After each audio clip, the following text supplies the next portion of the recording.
the Happy Scientist podcast. Each episode is designed to make you more focused, more productive, and more satisfied in the lab. You can find us online at bitesizebio.com/happyscientist. Your hosts are Kenneth Vogt, founder of the executive coaching firm Vera Claritas, and Dr. Nick Oswald, PhD, bioscientist, and founder of Bitesize Bio.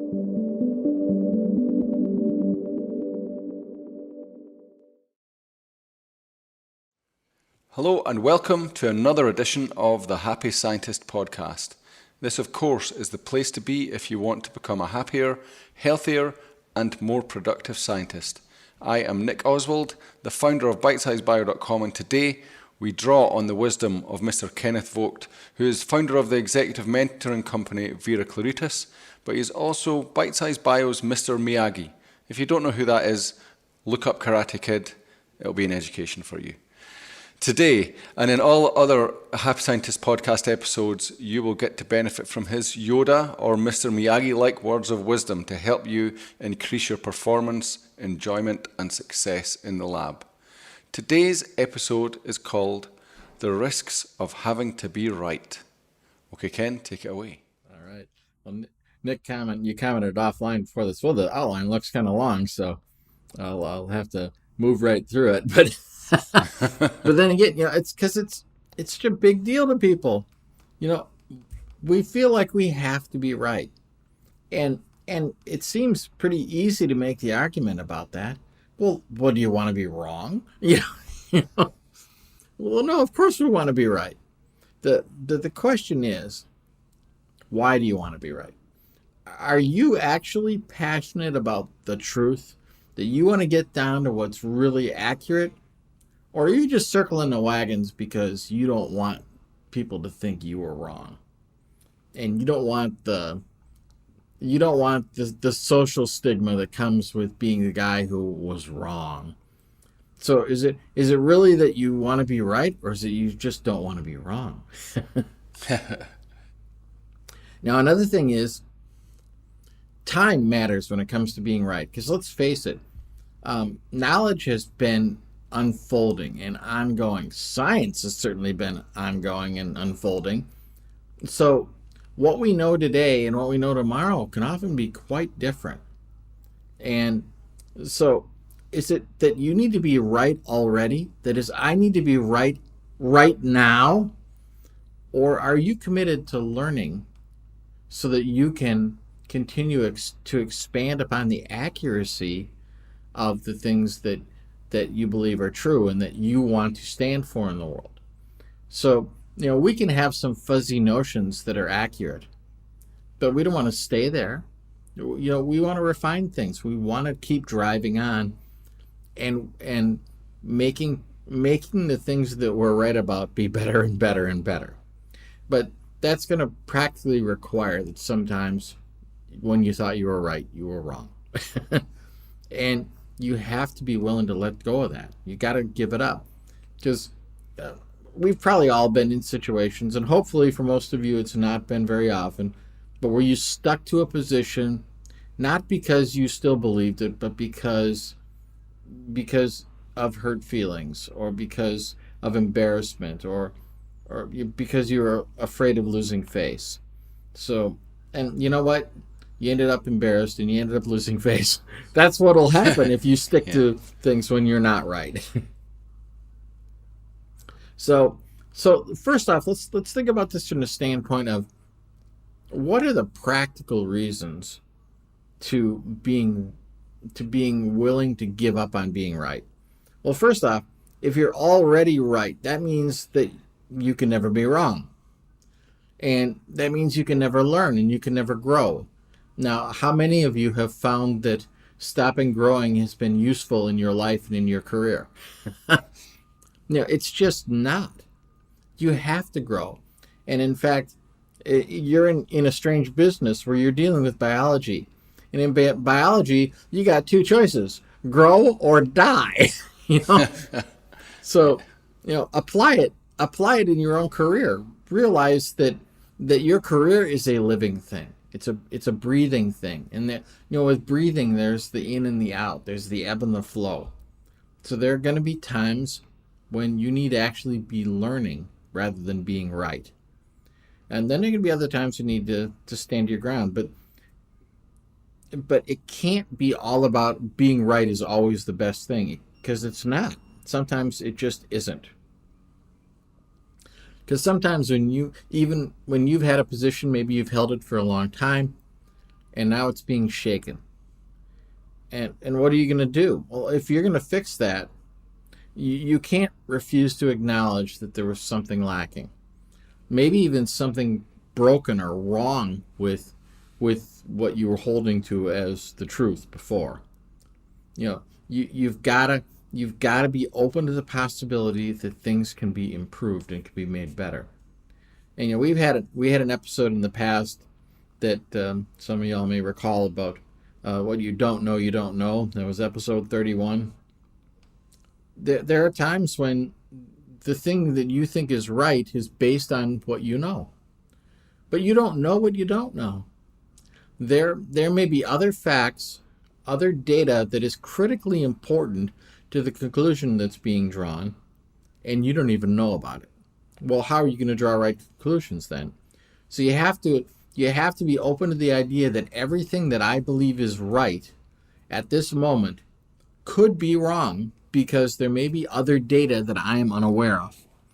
Now, there are times when you think, well, there's no possibility. There's no additional data that's going to change my conclusion here. I'm certain that every one of you can think of examples in your own past where that statement proved to be utterly false. When you thought for certain that something was a certain way, and then you finally opened up, or were forced to open up, to look at some new data and realized, wow, that was not the way it was. I mean, there are movie plots in Hollywood that are that's the whole premise of the whole movie. That somebody drew a wrong conclusion, they stuck to it all the way through, and then when the truth finally came out, they either looked like a fool or were dead. We don't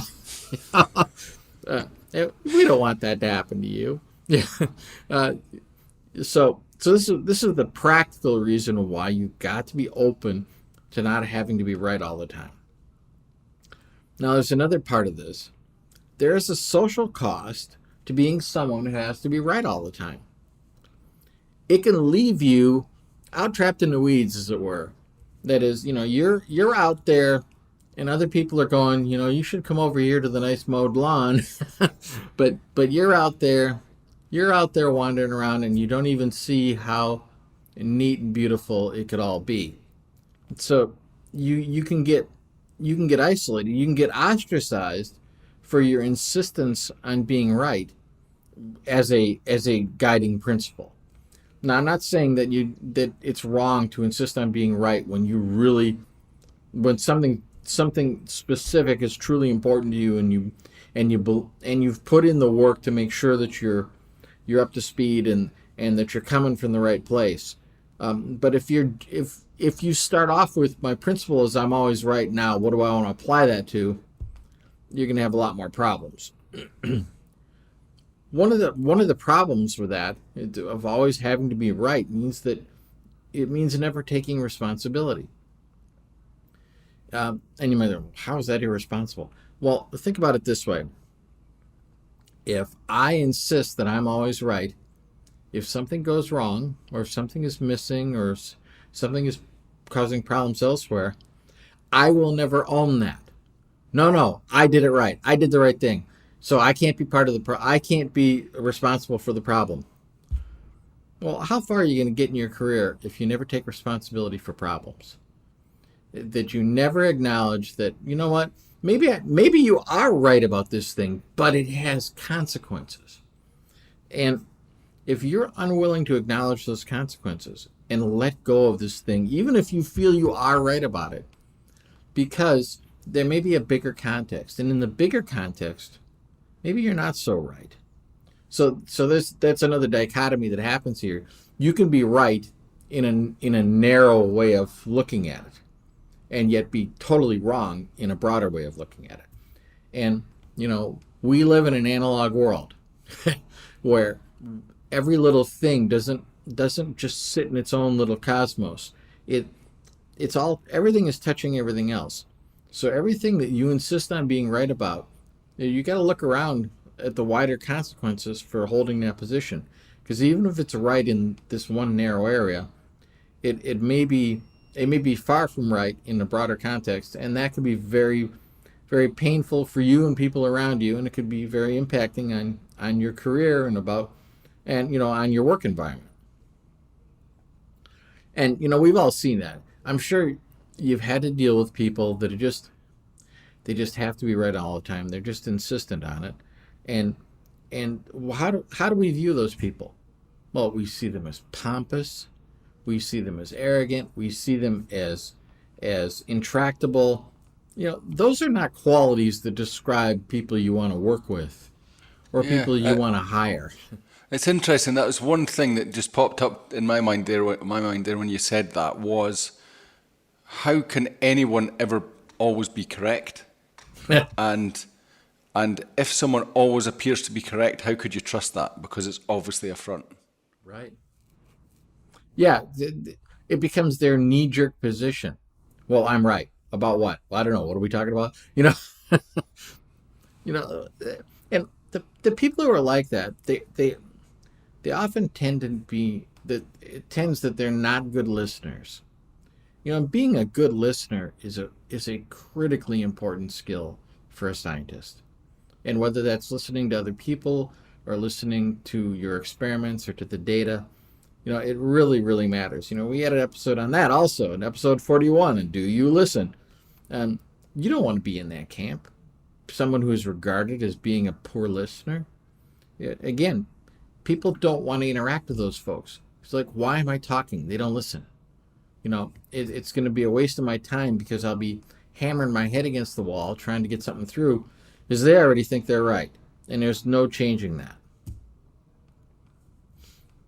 Now, another thing about this, too, that if you're in that position where you have to be right all the time, you better have on armor because you're going to be acting on the defense all the time. It'll never end. And I mean that could wear you out. It just can just burden you down to constantly have to defend. Wouldn't it be nice to be able to say, "Oh, well, I could be wrong about that," or that's very interesting. I hadn't thought about that before. Or I hadn't heard about that. Well, those are disarming statements. Yeah, it's interesting. What jumps into my mind is at my wedding reception, where my wife's father gave a speech, and he was very good at giving speeches, and he had like this piece of paper, and he was playing this piece of paper contains the most important word for any marriage. So he was making you think it was love or sex or something like that, and then he pulled it out, and it was sorry, and I thought that was so good. But then at the time, I kind of thought, yeah, that means just giving in when you know that there's, in the beginning I thought that means just giving in when you know that you're right, but it's not. It's being willing to know that it's willing to kind of being willing to kind of acknowledge that you don't know. You know what I mean? It's not your only your point of view that you're taking into account. From the different point of view, then that could be, things could look completely different, and that's how to actually deal with someone rather than and maintain a relationship with someone rather than always basically giving no room for the possibility that your perspective is incorrect. So I mean that leads to an obvious question: why is it that I feel this need to always be right? What's going on there? What it is, it's a failed attempt to cover up insecurity. And of course, we all have insecurities. And we have insecurities even in areas where we feel very capable.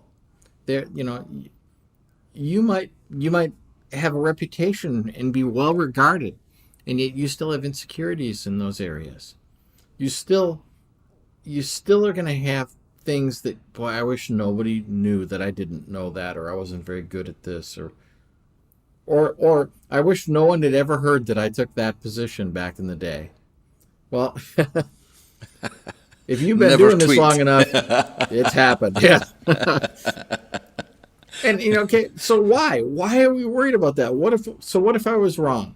Why is that so scary? Well, because we're afraid of what the ramifications of that'll be. Are we going to get punished because we were wrong? Is there something that we're going to lose because we were wrong? And it's quite possible there are certain environments where that's true. If you're Twitter. wrong, man, you're going to have your head handed to you. Twitter. Not Twitter, oh God. Just stay away from Twitter. Oh, man. But, it does point out something. If you're finding I have to be right all the time because the downside of being wrong is so awful, so painful because of my environment, well, all right, well, maybe you need to upgrade your environment. Now, I say that might mean, it might mean simple things like getting off of Twitter. But it also may mean, wow, I need to get out of this lab. This lab is toxic. I need to be somewhere else. Or maybe it's like, I've got a subordinate. They got to go. They're a problem. Because of this. So, you gotta look at your environment and see what can I do to stabilize my environment, so that being wrong isn't so awful. Now, even if you've done that, and maybe your environment isn't that bad, people aren't beating you up when you've insisted on being right and you weren't, but being wrong triggers anxiety, and that may have to do with stuff that goes way back. And I'm not here to do psychoanalysis and examine your childhood as to why that may be, but being aware that it's triggering an anxiety to be wrong is a very useful thing. You can't deal with it until you know about it. When you know about it, then you often will realize, well, this is silly. There's no sense me being worried about this. I've been so afraid that the sky is going to fall if I'm wrong about something, and then you realize, well, that's all because it's something that happened in first grade, and it doesn't even matter the specifics. Like, I don't need to drag that forward, and you can let it go as a result. And even if you can't let it go, when you realize this is anxiety that's coming, it's like, I'm not going to live my life enslaved to anxiety, and you can move past that. Now, again, this isn't psychological advice. I mean, some folks' anxiety is a real burden and a real problem, and they need to get some counseling, or they may need medication. I'm not talking about that, but we all of us have some anxiety pop up for us some of the time, and we can make the choice to not let it be in charge. And if that's within your power, by all means, exercise your power. Another thing that we have to remember, we're just human. And humans can be ignorant. Humans can be foolish. Humans can be misinformed. So, and these are all different issues. If you're ignorant, it's just, okay, there's some data I just didn't know. I drew a proper conclusion based on my limited data. But now that I have more data, I can draw a different conclusion. Now, being foolish is another story. That's where, like, well, I've got the data to draw the right conclusion. I haven't drawn the right conclusion. I was foolish about it. We've all done it. It happens. You didn't bother to take the data into consideration you had available to you. Or people are misinformed. That is, I was given bad data. I drew a very proper conclusion if this data were accurate, but it's not. So when you realize all the ways that, all the outs you really have, I don't have to be right because I could have been ignorant, or I could have been foolish, or I could have been misinformed. It's okay to be wrong, because all those things happen to us all the time. We get fooled all the time. We get misinformed all the time. There are holes in our knowledge all the time. And yet, you know what? You've still operated through life this far. You still survived. You still managed to take care of the kids and make the car payment and show up at work. So you can manage in this imperfect environment, and you don't have to be right all the time. Now, another thing that can happen is when we're emotional about things. If we get angry about something, we may not be able to see what's true. We can get so stuck on our position because we're mad that we've been questioned. Or maybe it's not even specifically about that, but we could be mad about something that's totally unrelated, and it still makes us stick to being right about something. Because you know what? I'm mad at that person, therefore I'm not going to flex for them. Not this time. Not about anything. They made me mad about, they embarrassed me in that meeting, so I'm going to embarrass them now. And so we stick to a position that isn't helpful. So if you take the moment to examine for yourself if being right has been causing you problems, or needing to be right, if you look at why do I always feel that need and start to take it apart, these are some of the things you can look at, and they can help you get out of that hole. So the last point I want to make is kind of a funny one. The subtitle I had is The Upside of Being Wrong. Like, how could there be an upside to being wrong? Here we've been talking about the downside of being right, which also didn't seem to make much sense until we took it all apart. Like, wow, there's lots of downsides to insisting on being right. But what is the upside of being wrong? Well, there's freedom there. There's freedom in that I don't have to be right all the time. I can take some wrong positions on occasion and get corrected, and the sky doesn't fall. And it's okay.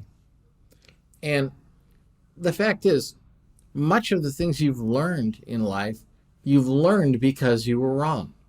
Now, it's great if you could just start, green screen, blue sky, and then add new knowledge on top of that. But that's not the whole of how you've learned. You've learned lots of things by making mistakes first.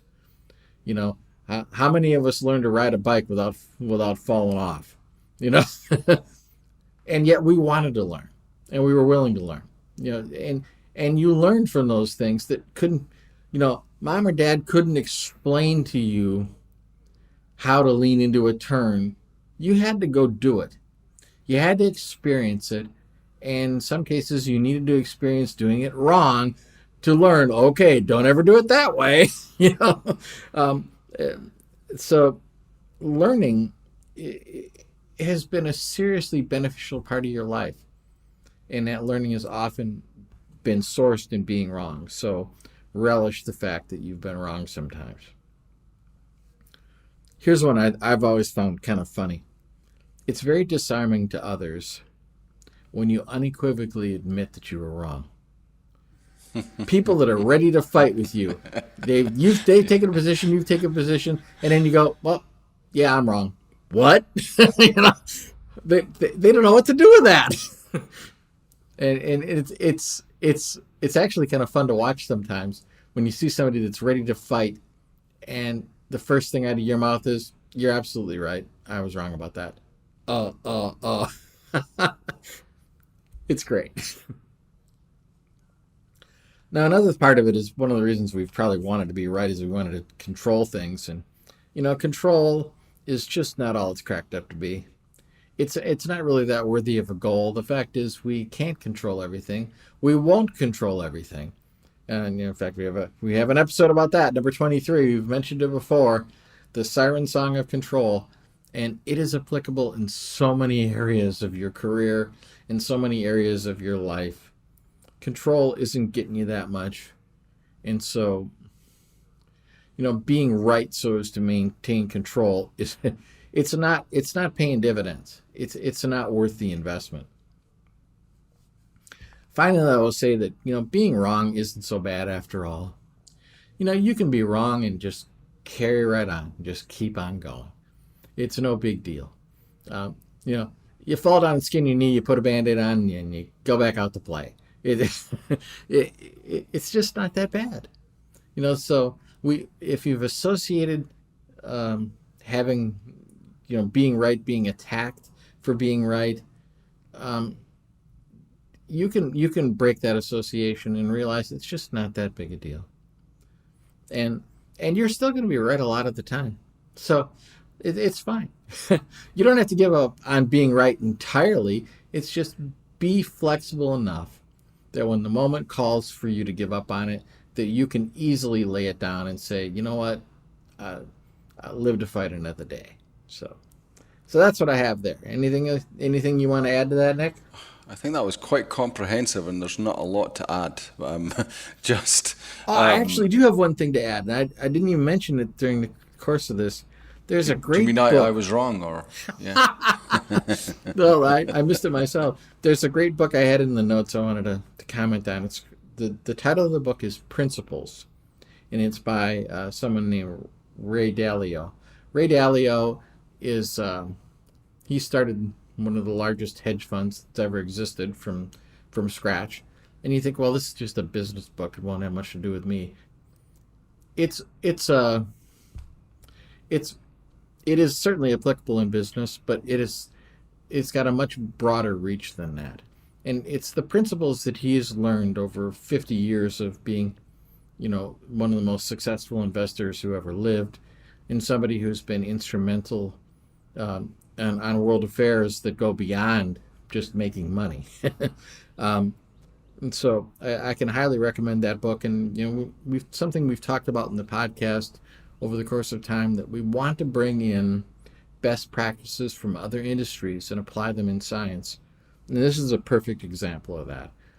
There's a lot to be learned, a lot of things that have been learned in other areas of life, other areas of endeavor that are quite useful when it comes to science. And Ray Dalio's book Principles is definitely one of them. So, all right, well, that's my wrap up for now. Definitely. Okay, yeah, it's definitely worth a read, that book. Again, I mean, the only thing I would say is to reiterate again is, if you think you're right, why do you think you're right? It's just a perspective. Respect the other person, and it'll pay you dividends. And yeah. And maybe we should include the episode about imposter syndrome as well. If you feel like you're so insecure that you have to always assert the fact that you're right, then maybe have a look at that. But again, that was another great topic that should be food for thought for a lot of people, Ken. So thank you for that. So again, just to wrap up, to tell everyone that if you want to reach out to us and connect with us, we are on facebook.com/The Happy Scientist Club, all one word. I would love to see you there. And that you can get all of our episodes, including episodes 1 to 9, which are they contain the foundational principles of some of the ways that Ken looks at the world and teaches to his clients and people who work with him. And it's a remarkable set of episodes that's worth reading if you want to have your perspective of rocked, or at least give yourself some frameworks, useful frameworks to view the world through. Those are all on bitesizebio.com/The Happy Scientist, and there you can jump out to all the different podcast platforms that this is published on. So again, thank you, Ken, for another wonderful episode, and we will see you all again next time. Bye now.